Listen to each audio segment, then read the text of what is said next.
questions, or as long as people want to ask questions. If nobody has any questions, I'm going to pick somebody.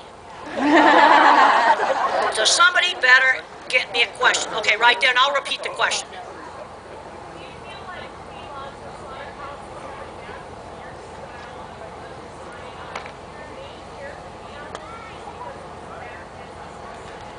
All right, the question was, did feed yards, slaughterhouses adapt my designs to be humane, or they adapted because it was a better business decision?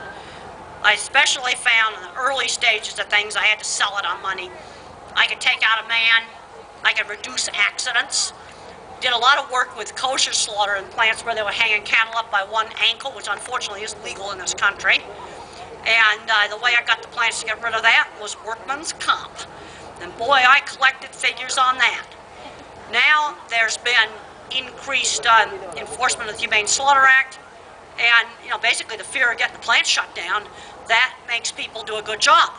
But there was kind of a bad thing that happened, because there's some situations where those big plants over there may be better than some little local places, because I think we're finding in the little local plants is they're so dependent on the personality of the owner. They're either really nice or they're disgusting. They don't seem to be anything in between. There's also a real shortage of little plants, and that's something that needs to be rectified. A lot of little plants have shut down.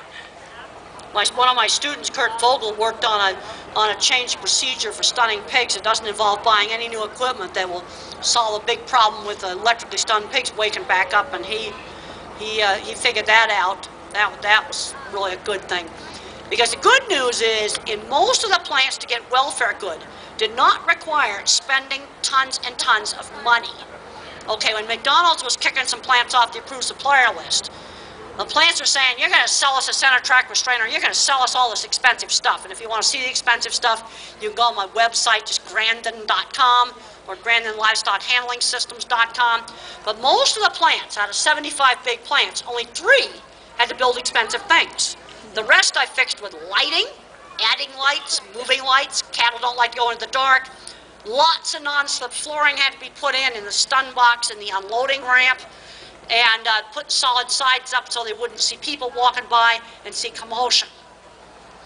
The other thing we learned is out of the 75 original plants, 3 plant managers had to be fired because they just couldn't get it together. And there were some employees that had to be let go too. Because what I have found on training people in stockmanship is about 20% of people can just stay a good stock person.